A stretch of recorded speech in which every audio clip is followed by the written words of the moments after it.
Ui! Mas não quer quem? Nenhum bebrois, DJ Crazy. Marcha, marcha, marcha, marcha, marcha, marcha, marcha, marcha, marcha, marcha. Vencemos o game, agora estamos one através das ações que se deu naquela data. Escuta e minha fé metia. A tabela surgiu através da união de forças dos quatro. Eduardo, Samora, Tissano, Rebusa e outros heróis. Fademo Bia abriu a minha consciência. Samora, Machel, de mãos dadas com Eduardo Mondelania. Na ligação de plano, no país irmão, Tanzânia. Deu-se um tiro, expande deu tiro, povo ganhou o quilo. Minha pata tão bela, geração da viragem virou estrela. Graças à geração 25 de setembro, aprendi nas classes dos membros. Por isso recordei dessa besta história. Os heróis conquistaram a vitória.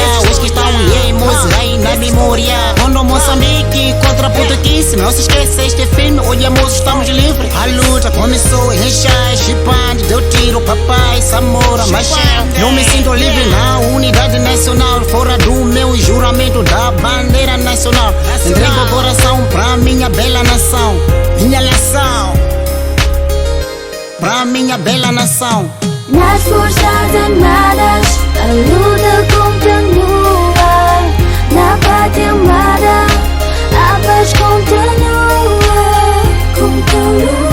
Juntos vamos vencer. Juntos com a paz vamos trazer.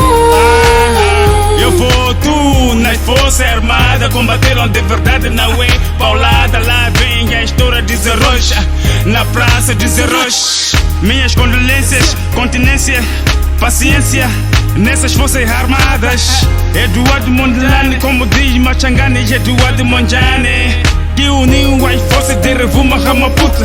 Estamos juntos na força de mudança. Sim senhora, Samora, Machel, o fiel do povo. Data 7 de setembro que me lembro, no Jurai, na Irás, nesta vez. A voz de Samora, no acordo de Lusaka, let's go! Nas forças armadas, a luta continua. Na pátria amada, a paz continua. Juntos vamos vencer. Juntos com a paz vamos trazer.